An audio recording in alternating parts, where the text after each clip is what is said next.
The rain came down so hard that night that Seoul looked like it was crying. Zara stood at the edge of a convenience store awning, her dead phone in her hand, her bag soaked through, watching the last bus she could have taken disappear around a corner in the dark. The streets were wet and bright with reflections she did not recognize. Korean signs she still could not fully read. A city of 12 million people, and she had never felt more alone in her life. She was not going to cry. She pressed her back against the wall of the convenience store and told herself she was not going to cry. Then a voice came from beside her. "You missed the last bus." She turned.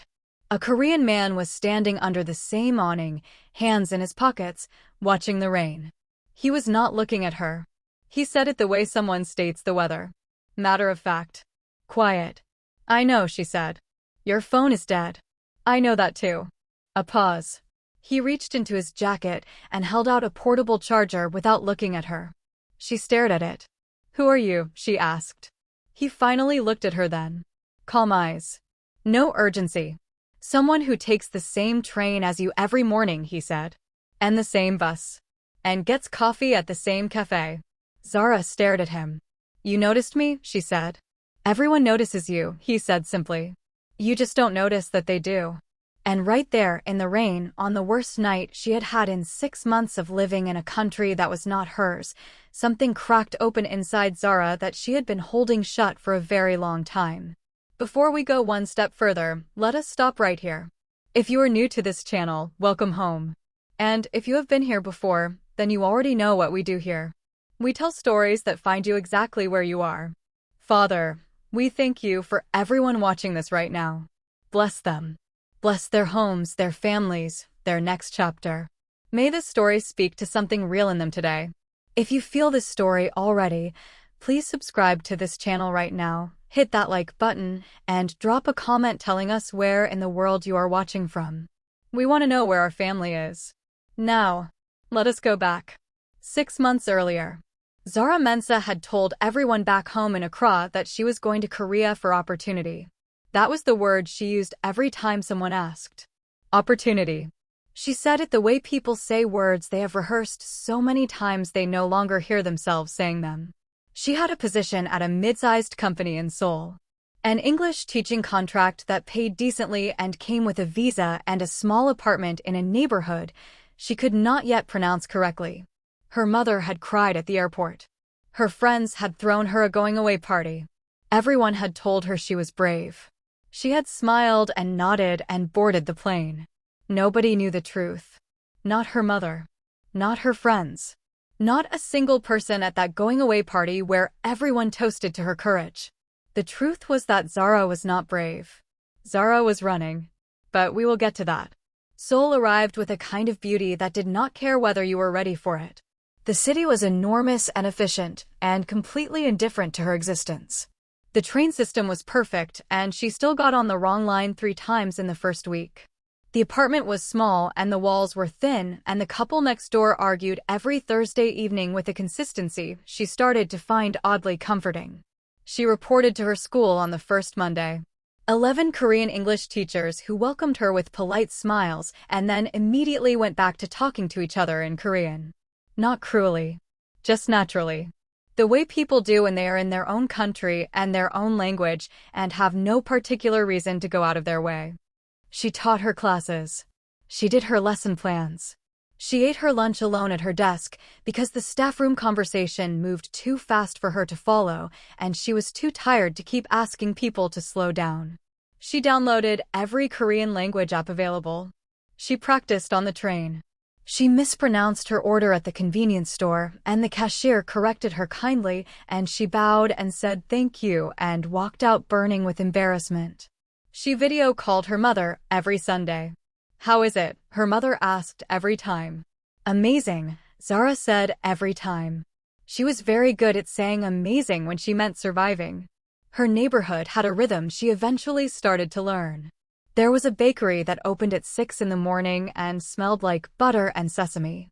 There was a pojangmaka tent near the corner that appeared every evening at 5 and disappeared by midnight. There was a small park 3 blocks from her apartment where elderly men played badminton at 7 every morning regardless of the weather. And there was him. She noticed him first on the train. He was always on the 742, always in the second car from the front, always standing near the door with his hands in his pockets and his eyes slightly downcast in the way of someone who is thinking rather than resting. Korean man. Probably late 20s. Quiet in the specific way of someone who has chosen quiet rather than having it chosen for them. Then she saw him at the cafe near her school. Then at the convenience store on a Tuesday night. Then buying vegetables from the small market on the weekend. He never spoke to her. He never made a show of noticing her. But she had the persistent, irrational feeling that he was aware of her presence in every room they shared. She told herself she was imagining it. Then one morning on the platform, as the train pulled in and the crowd shifted, their eyes met. He held her gaze for exactly 2 seconds. Then he bowed. A small, slight bow. And stepped onto the train. Zara stood on the platform for a moment after the doors closed. She had been in Seoul for 3 months, and that was the most intentional human contact she had experienced outside of professional settings. She thought about it for the rest of the day. Month 4 arrived and brought problems she had not budgeted for. Her school's foreign teacher program was being reviewed. Budget cuts. The administration was polite, but the message underneath the politeness was clear. The contract renewal that had been implied was no longer guaranteed. She would know by the end of the term. She did the math on her savings. It was not comfortable math. Her mother called on a Saturday and said, "You sound tired. Is everything okay?" "Everything is amazing," Zara said. She hung up and sat on her kitchen floor for 20 minutes doing nothing. She thought about calling someone. A friend. Anyone. She opened her contacts and scrolled and closed it again. There was nobody in Seoul she could call. That was the moment she understood how truly alone she was. Not the daily aloneness of eating by herself or coming home to an empty apartment. The deeper kind. The kind where something goes wrong and you reach for your phone and realize that there is nobody in the entire city whose number you can dial. She went to bed at 8 o'clock on a Saturday night. She stared at the ceiling. She had been staring at a lot of ceilings lately. The night of the rain was a Thursday. It had been the worst day of month 5. The school had sent a formal letter that morning. Contract review. Pending decision. Please be available for a meeting the following week. The language was professional and completely terrifying. She had taught 3 classes on autopilot, smiled at all the right moments, gone home immediately after work, and tried to call her mother, who did not pick up.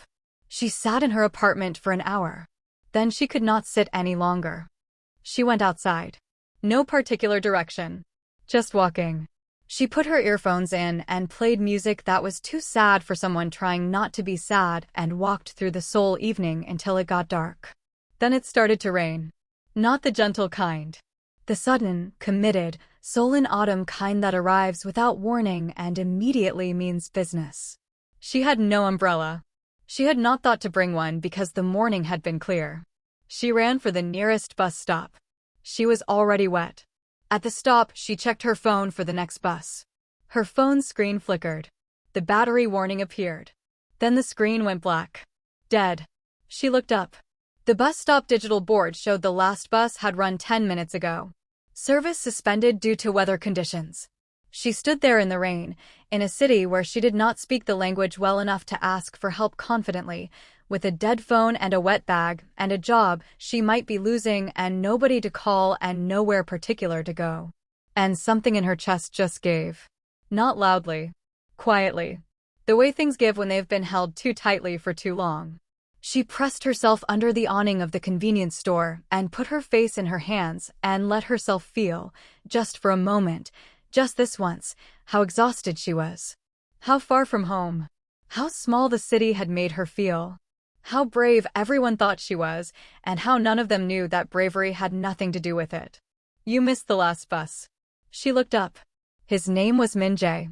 She found that out approximately 12 minutes into the conversation that followed, after he had handed her the portable charger, and she had plugged her phone in, and they had stood under the awning listening to the rain, and she had finally asked. Min Jae, he said. Zara, she said. He nodded like he already knew. You already knew, she said. Your name is on the school sign-up sheet for the cafe loyalty card, he said. I work near there sometimes. She stared at him. You have been memorizing details about me? I notice things, he said. I'm not following you. I want to be clear about that. But you notice things. Yes. Like what? He considered this. You always buy the same coffee. You always sit at the table nearest the window, but you never look outside. You practice Korean on your phone, but you say the words very quietly, like you're embarrassed someone will hear you get it wrong. Zara was very still.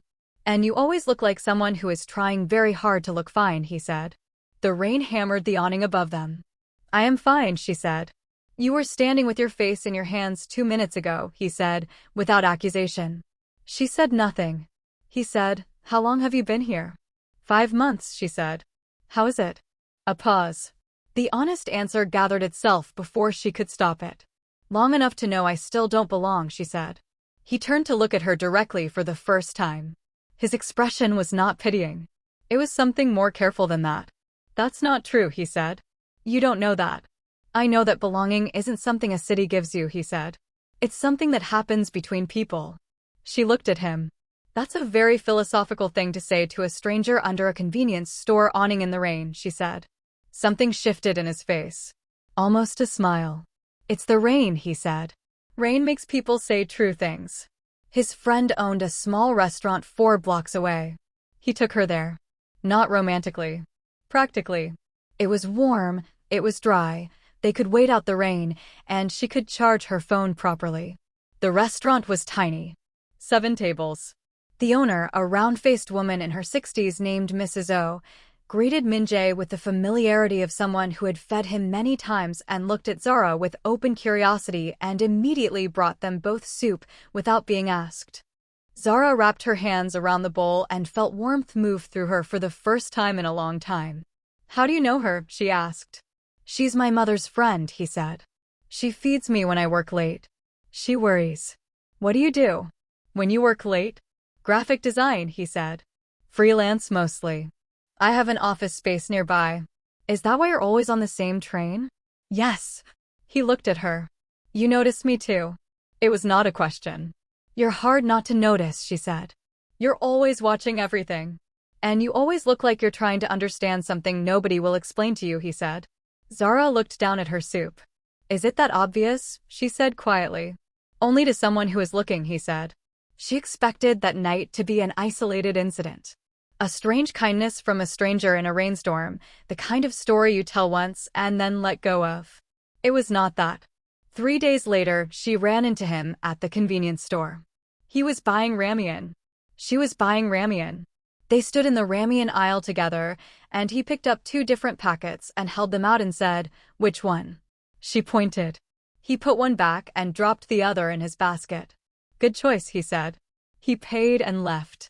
She stood in the aisle for a moment smiling at a shelf of instant noodles. The following week he was at the cafe when she arrived. He had his laptop open. He did not move his things to make space, but he did look up and nod at the chair across from him in a way that was an invitation if she wanted it and completely deniable if she did not. She sat down. They worked in silence for 2 hours. It was the most comfortable 2 hours she had spent in Seoul. As she was leaving, she said, Same time next week? He said, without looking up from his screen, I'm always here. The friendship grew the way real friendships do, sideways, without announcement. He started teaching her Korean. Not formally. Just correcting her when she got things wrong and teaching her the version of the language that people actually spoke, not the textbook version that made cashiers look at her politely confused. She taught him expressions in Chui that she had not spoken aloud since leaving Accra, and hearing her own language come out of his careful mouth made her laugh so hard the first time that Mrs. O came out of the kitchen to see what had happened. He took her to parts of Seoul that were not on any tourist list. A bookshop hidden down a staircase that smelled like old paper and pine. A rooftop that looked over the city from an angle that made it look completely different from every postcard she had seen. A pojangmaka run by a man who had been selling the same tteokbokki recipe for 30 years and was very opinionated about the correct way to eat it. She started looking forward to things. That was new. For months she had been getting through days. Now she was looking forward to them. The distinction was enormous. One evening they were sitting on a low wall near the Han River eating convenience store snacks, and she said, "Why did you never talk to me before? All those months on the train." He was quiet for a moment.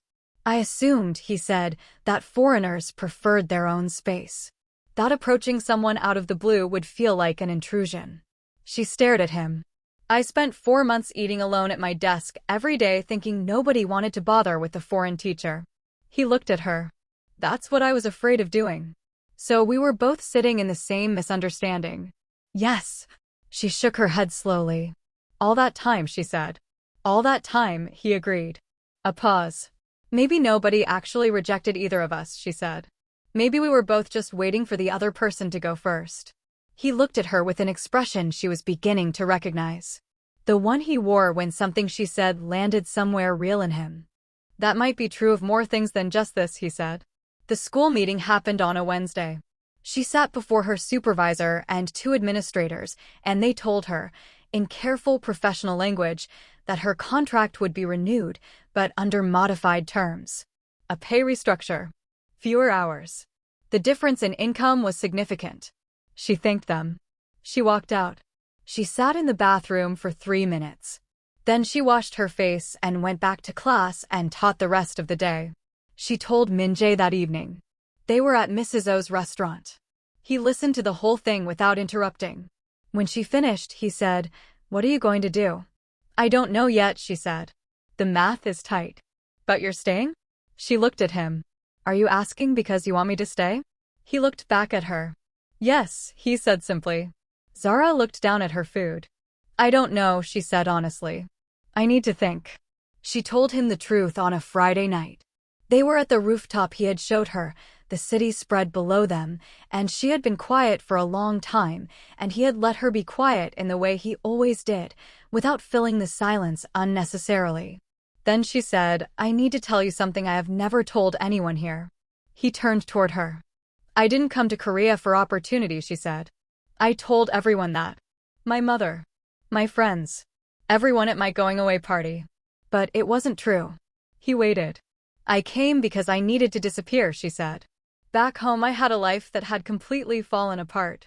A relationship I thought was my future that ended in a way that I could not talk about without falling apart myself. A version of myself that I could not look at anymore. I needed somewhere nobody knew me. Somewhere I could just start from nothing." She exhaled. "Korea wasn't an adventure," she said. "It was survival. I was just trying to survive somewhere far enough away that the old version of my life couldn't reach me." The city hummed below them. Min-jae said nothing for a moment. Then he said, "Did it work?" She thought about it honestly. "Parts of it. Being far helped. Being unknown helped." A pause. "Being alone didn't help." "No," he said. "It rarely does."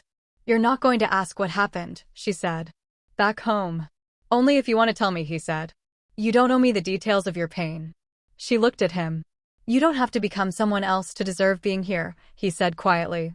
"Whatever happened back home, whatever you were running from, you are allowed to just be here. As you are." Something shifted in Zara's chest. Not dramatically. Quietly.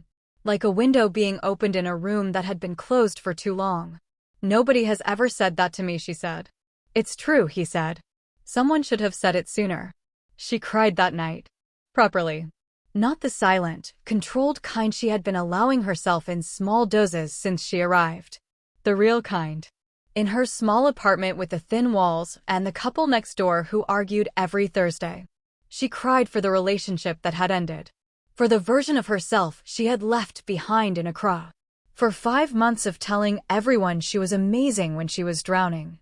For every Sunday call where she performed happiness for her mother's peace of mind. For every lunch eaten alone at her desk.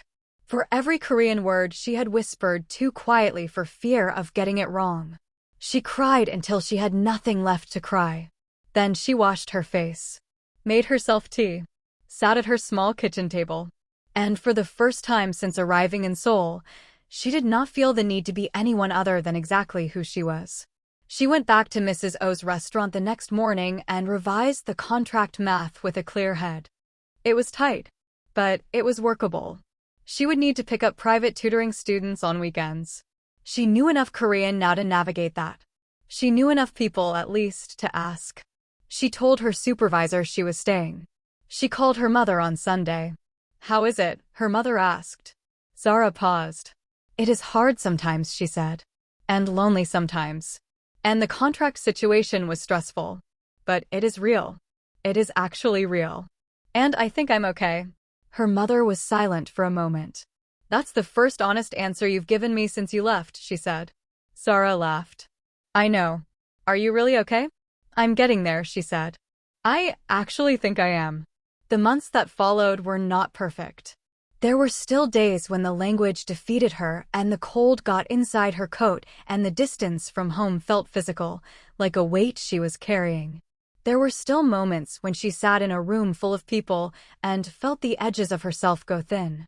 But there was also this. There was Min-jae, who showed her a new hidden corner of Seoul every time she thought she had seen everything. There was Mrs. O, who had decided without announcement that Zara was now someone she fed and looked after and occasionally lectured about eating enough vegetables. There were her students, who started staying after class to ask her questions that had nothing to do with English and everything to do with the world outside Korea that they were desperately curious about. There was the Korean she was now speaking at a volume she was no longer embarrassed by. There was the life that had been building itself around her while she was busy looking for somewhere to belong. She started writing again. She had stopped back in Accra when everything fell apart. She had not been able to find the words. Now they came back slowly in the evenings at the small kitchen table with tea.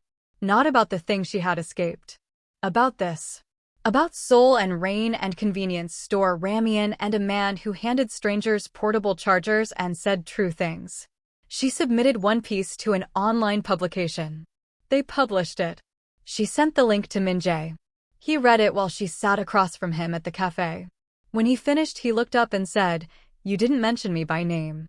"I described you accurately," she said. "You called me a man who noticed things nobody else bothered to notice." "That's accurate." He looked back at the screen. She could not entirely read his expression. "You're a good writer," he said finally. "Thank you. You should do this more." "I'm starting to think so too." The opportunity arrived in month 9. An international development organization she had applied to 8 months ago, before Seoul, before the contract, before any of it, responded. Not to reject her. To offer her a position. A communications role. Based in a different city. Starting in 3 months.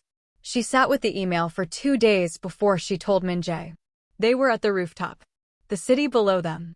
The same view. She showed him her phone. He read it. His expression was careful and still. "This is what you applied for," he said. "Before Korea. Before everything," she said. "Before I got here. I had forgotten about it. Is it what you want?" She thought about it honestly. 6 months ago, I would have said yes immediately. Because I was still looking for a place to disappear into. And now? Now I am not sure I need to disappear anymore, she said. Which means I can actually think about what I want instead of just where I can hide. He looked at the city. "What do you want?" he asked. She looked at him. "I don't know yet."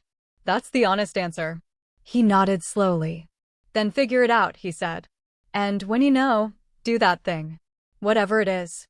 Even if it means leaving." A pause. The city hummed. A plane crossed the sky far above them, its lights blinking slowly. "Especially if it means leaving," he said. "You didn't come all this way to make decisions out of fear." "Not anymore." She looked at him for a long time. "You are a very unusual person," she said. "You say that often," he said. "Because it keeps being true." She took the position. The weeks before she left were full in a way that Seoul had never been full before. Because now she had people to spend them with. Mrs. O made her a going-away dinner and cried and told her she was coming back. Her students found out and signed a card that she was still not emotionally ready to throw away. The Korean teachers at her school, who had seemed so distant in those first months, turned out to have been quietly watching her grow with something that looked, now that she could see it clearly, like respect. She packed her apartment. She walked her neighborhood one last time. The bakery that opened at 6. The Pojangmaka tent. The park with the badminton players. The convenience store with the ramen aisle where a man had once held out 2 packets and let her choose. The airport was the kind of cold that Seoul does in the early morning, sharp and clean and completely indifferent. Min-jae was there. She had told him he did not have to come. He had come anyway. They stood in the departure area with her bags between them and the kind of silence that is too full to be empty. You know, she said, when I first got here, I used to see you on the train and wonder if you were real. Like you were a test the city was giving me to see if I would be brave enough to speak first. Were you? He asked. No, she said. I failed that test every single day. Then it's a good thing it rained, he said. She laughed. Then her eyes went bright with something she was not going to be embarrassed about anymore. When I first got here, she said, I was just a foreigner. That was all I was. Someone passing through a city that didn't know my name and didn't particularly care. She looked at him. And then one night in the rain, someone handed me a charger and said the most annoyingly accurate things about me, and I stopped being just a foreigner. She paused. I became someone who is here. Actually here. With people and a neighborhood and terrible Korean that got better and a table at Mrs. O's that she calls my table even though I never asked for it. Min-jae looked at her steadily. You were always more than just a foreigner, he said. You just needed someone to stay still long enough for you to see it. She hugged him. Not a goodbye hug. The kind of hug that means this is not the end of anything, we are just changing the shape of it. He held on. Then she picked up her bags. Then she walked toward the gate. She did not look back, because she did not need to. She knew exactly what was there. She would tell you now, from wherever she is in her new city, her new chapter, her new ordinary life, that is anything but ordinary, that Korea did not fix her. That is not how it works. Countries do not fix people. Cities do not save you. You cannot cross enough borders to outrun yourself. But this. A man under an awning in the rain. A portable charger. Soup from Mrs. O. A rooftop and a city and someone who noticed things nobody else bothered to notice. That changed something real. Not because it was perfect. Because it was true. She had arrived in Seoul trying to become invisible. She had left it having been, for the first time in longer than she could measure, genuinely seen. And being seen, it turned out, was the thing she had needed all along. Not a new country. Not a fresh start. Just someone willing to look. I thought moving countries would change me. It turns out being seen changed everything. And that is the story of the woman who was just a foreigner in Korea, until this happened. If this story reached something in you today, then you already know why we tell these stories. Because somewhere out there is someone eating lunch alone at a desk, or lying awake in a city that does not yet know their name, or performing fine for everyone around them when they are anything but fine. This one was for them. Please subscribe to this channel if you are not already here with us. Hit that like button. And drop a comment telling us where in the world you are watching from right now. Tell us which part of this story stayed with you.